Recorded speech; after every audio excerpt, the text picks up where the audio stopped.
প্রিয় দর্শক, সংবাদপত্রে বাংলাদেশ অনুষ্ঠান থেকে আমি রেজানুর রহমান আপনাদেরকে স্বাগত জানাচ্ছি। বিভিন্ন জাতীয় দৈনিকে প্রকাশিত খবরের বিশ্লেষণ নিয়ে আমাদের আজকের এই অনুষ্ঠানে অতিথি হিসেবে উপস্থিত আছেন দৈনিক সমকালের উপসম্পাদক কবি মাহবুব আজিজ। শুভ সকাল। আপনাকেও শুভ সকাল। পত্রপত্রিকায় প্রকাশিত কয়েকটা গুরুত্বপূর্ণ শিরোনাম আপনাকে আমি পড়ে শোনাই, তারপর আমরা আলোচনায় যেতে চাই। প্রথম আলোর শিরোনাম, কমিশনের সুপারিশের সঙ্গে ভিন্নমত ইসির, উৎসব উন্মাদনায় হামজা বরণ।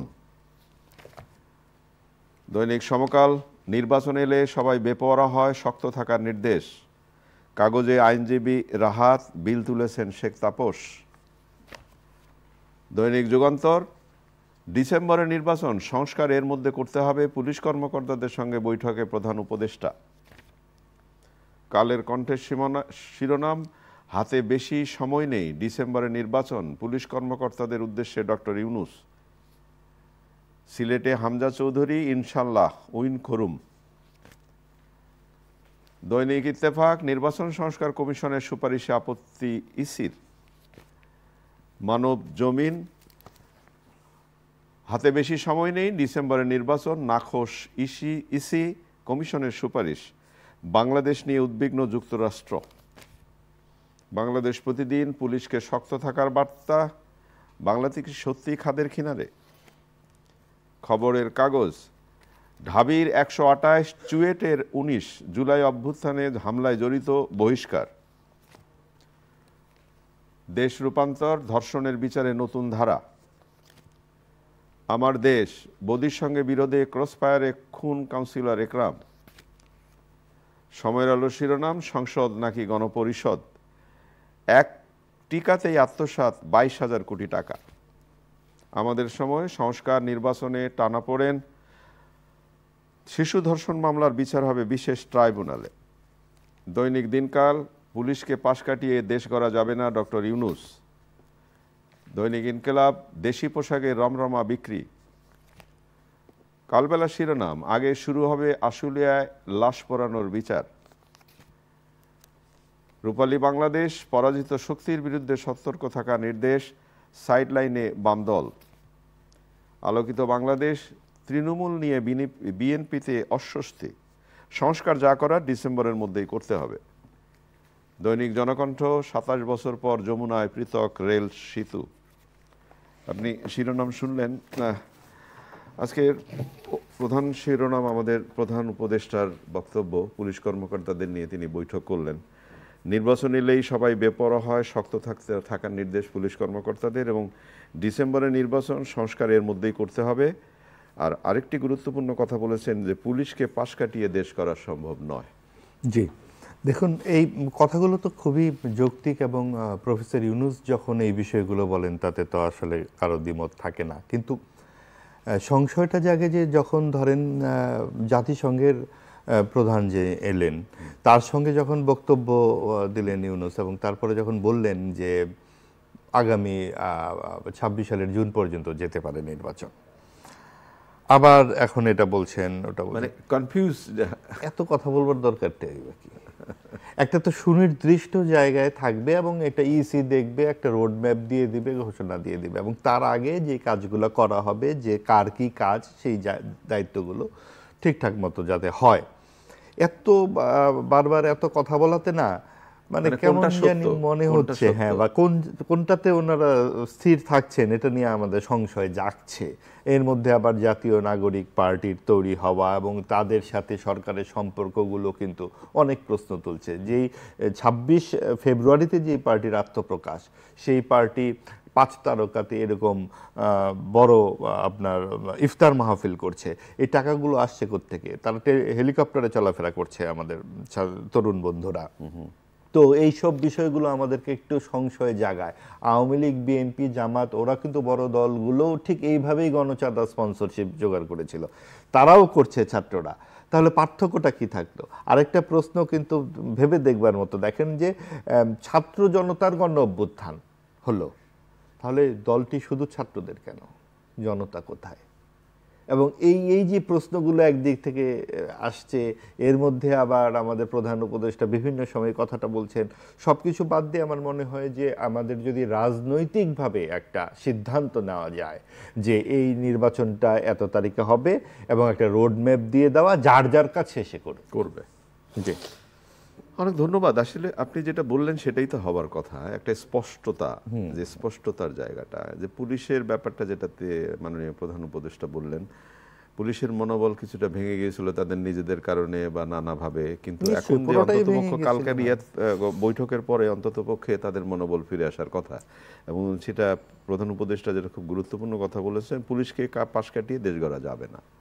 আসলে আইন শৃঙ্খলার জায়গাটা তো তারাই দেখেন, তো তাদেরকে পাশ কাটিয়ে দেশ গড়া যাবে না, এটাই তো সত্য কথা। আমরা জানি যে অন্তত গতকালের সভার পরে, বৈঠকের পরে নিশ্চয়ই সবকিছু খোলাসা হয়ে নিশ্চয়ই। এবং আরেকটা ব্যাপার হচ্ছে যে পুলিশের ব্যাপারে এটা হচ্ছে পুনর্গঠন বা ভিতরকার যে সংস্কার, এই বিষয়গুলো কিন্তু পুলিশকে দিয়েই করতে হবে। এবং এইটা খুব তাদের যে শৃঙ্খলা, তাদের ভেতরকার যেই প্রাতিষ্ঠানিক কিছু নিয়ম কানুনের মধ্য দিয়ে এটা দ্রুত করে ফেলা দরকার। 7 মাস বছর হবে না, করা না, এটাও কিন্তু কেমন যেন লাগে। বাংলাদেশ পরিস্থিতি নিয়ে উদ্বিগ্ন যুক্তরাষ্ট্র শিরোনাম হয়েছে পত্রিকার, এবং ভারতীয় মিডিয়া বিশ্বব্যাপী বাংলাদেশের বদনাম ছড়াচ্ছে, পররাষ্ট্র উপদেষ্টা বলেছেন। হ্যাঁ, এবং এটা মানে শুরু থেকেই তো চলে আসছে, ভারতীয় মিডিয়া যা করছে যে একেবারেই অসত্য অনেক কথাবার্তা বলেছে, বাংলাদেশে যা হয়নি সেটাও তারা বলেছে। এবং আমাদের দেশের যেই একটি গণঅভ্যুত্থান হয়েছে, এটা কিন্তু একটি খুব বড় জাগরণ, সারা পৃথিবীর জন্যই একটা বড় জাগরণ, একটা মেসেজ যে মানে পৃথিবীকে কাঁপিয়ে দাও। হ্যাঁ, একটা একনায়কতান্ত্রিক শাসন যদি এভাবে চেপে বসে, তার বিরুদ্ধে মানুষের এরকম জাগরণ হতে পারে, এটা একটা খুব মেসেজ। এটা আগামী একনায়কতান্ত্রিক শাসকদের জন্যও মেসেজ।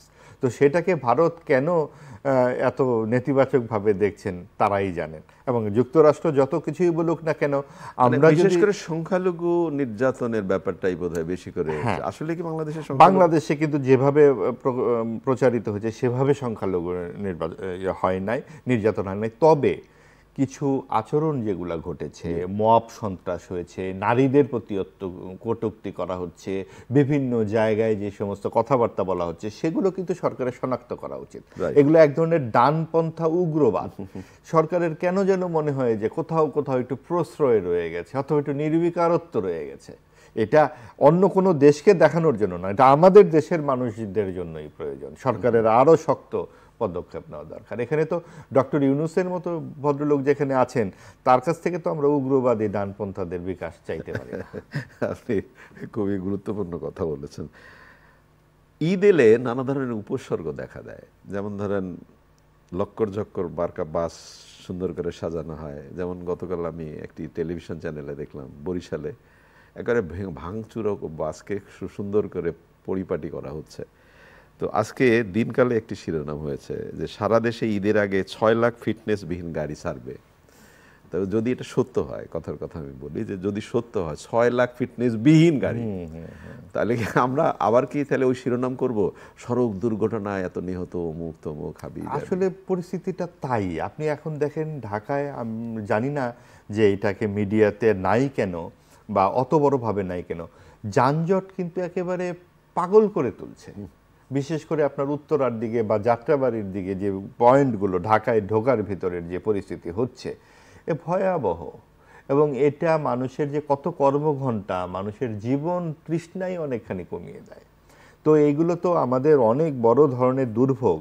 আমাদের যানজট, দ্রব্যমূল্যের যে পরিস্থিতি, আইন শৃঙ্খলা পরিস্থিতি, এইগুলা নিয়ন্ত্রণ করতে কিন্তু সংবিধান সংশোধন প্রয়োজন পড়ে না।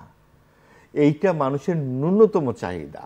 এই ন্যূনতম চাহিদাগুলো যদি সরকার দৃষ্টি দেন, তাহলে ঈদের আগে ফিটনেসবিহীন গাড়ির কথা বলেন, কারণ তখন তো মানুষ যে কোনো মূল্যে আবার বাড়ি যাবে। এখন যেমন ঢাকায় ঢুকছে, তখন তারা বাড়ি যাবে। তো এই জিনিসগুলোতে শৃঙ্খলা রক্ষার দায়িত্ব কিন্তু সরকারের। কিছু জিনিসের দাম কমেছে, এটা সত্য, আবার বেড়েছেও কিন্তু। চালের দাম বলেন, সয়াবিন তেল তো বাজারে নাই। তো এই জিনিসগুলো কোথাও কমছে, কোথাও বাড়ছে, এইগুলো এক ধরনের ঝামেলা। এবং এই ব্যাপারগুলো অবশ্যই আমাদের অভিজ্ঞ উপদেষ্টারা আছেন, তারা কিন্তু নিশ্চয়ই দুর্নীতির সঙ্গে জড়িত নন তারা কোনোভাবেই। তাহলে কমছে না কেন? এই ব্যাপারগুলো ফিটনেসবিহীন গাড়ি রাস্তায় এইটাই নামবেই বা এখন তো শাহজাহান খান নাই, তাহলে কেন এটা এটা হবে? আপনি একটি নাম বললেন, হ্যাঁ, এখন ওনার তো তিনি কথা তো নেই। আমরা শুনেছি। তো আমরা সেই সময় তো অনেক দুর্দান্ত প্রতাপের কথা শুনেছি, এখন তো এবং তিনি নেই। গণপরিবহন উনি চালু করতে দেন নাই, এটা প্রায় সর্বজন স্বীকৃত যে শাহজাহান খানের কারণে গণপরিবহন চলে না, বাস চালানো যাচ্ছে না, ভালো মন্দ বাস। তো ভালো বাসগুলো কেন এখন চলছে না? অনেক ধন্যবাদ আপনাকে। হামজা চৌধুরী, আমরা আমাদের কিশোর বেলা বা তারপরে মানে ফুটবলের যে উন্মাদনাটা আমরা দেখতাম, আবাহনী, মোহামেডান, বিশেষ করে স্টেডিয়ামে এই দুই দল বা ব্রাদার্স ইউনিয়ন খেলা যখন হতো, ফুটবল উন্মাদনা বিরাট একটা ব্যাপার। হামজা চৌধুরীকে নিয়ে উনি আমাদের দেশে এসছেন, আমাদের সন্তান। তো এই যে উন্মাদনা, ফুটবল জাগরণ, কি মনে হয় আপনার? এটা তো একটা ইতিবাচক ব্যাপার যে প্রিমিয়ার লিগের একজন খেলোয়াড়, তার এত হাতছানি, এত উন্নত জীবন, টাকা পয়সার যে বিষয়, এত কিছু বাদ দিয়ে এসে তার জন্মভূমিতে এসছে এবং আগামী 25 তারিখে ভারতের বিরুদ্ধে এশিয়া কাপে তিনি অংশ নেবেন। ভাষায় বলেছেন ইনশাআল্লাহ উইন করমু। হ্যাঁ, হয়তো সিলেটি মাতে বা ইংরেজিতে মাতে, এরকম খবর এসছে। তো সবই ঠিক আছে, কিন্তু আমাদের যারা দীর্ঘদিন ধরে বাংলাদেশে খেলেছেন, সাকিব আল হাসান অথবা এই ধরনের খেলোয়াড়দের, তাদের মর্যাদার ব্যাপারেও কিন্তু সরকারের মনোযোগ দেওয়া উচিত।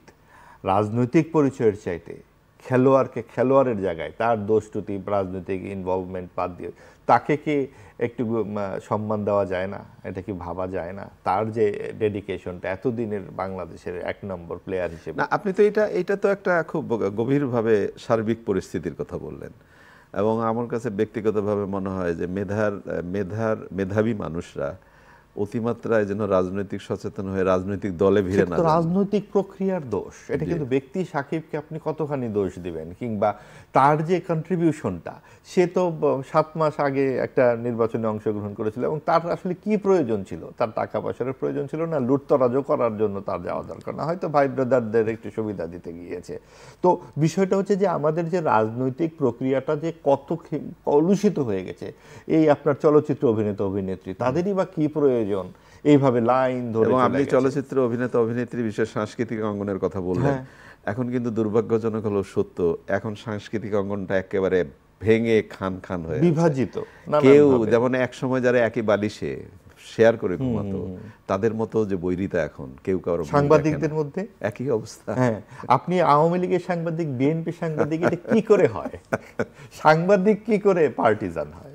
একসাথে অ্যাসাইনমেন্ট করতে, কভার করতে যাওয়া মানুষগুলো এখন আলাদা করে না। তারপরে ধরেন আপনি তো সাংবাদিকতা করবেন, আপনি কি করে বিএনপি সাংবাদিক, এবং আপনি তারপরে আওয়ামী লীগের সাংবাদিক? আওয়ামী লীগ সাংবাদিকদের তাণ্ডব তো আমরা দেখেছি, হয়তো আগামীতে আর কারো দেখবো। অনেক ধন্যবাদ, সেটা দেখতে চাই না। প্রিয় দর্শক, আমরা যে আলোচনাগুলো শেষে করলাম, অনেক কষ্ট নিয়ে আলোচনাগুলো হলো। আর বিশেষ করে হামজা চৌধুরীর কথা বলি, ফুটবলের জাগরণে তার যে এই যে আগমন, আমাদের ফুটবল হাসুক ক্রিকেটের মতো, আমরা সেই প্রত্যাশা করি। ভালো থাকবেন, আগামীকাল নিশ্চয়ই এই সময় আবার কথা হবে। খোদা হাফেজ।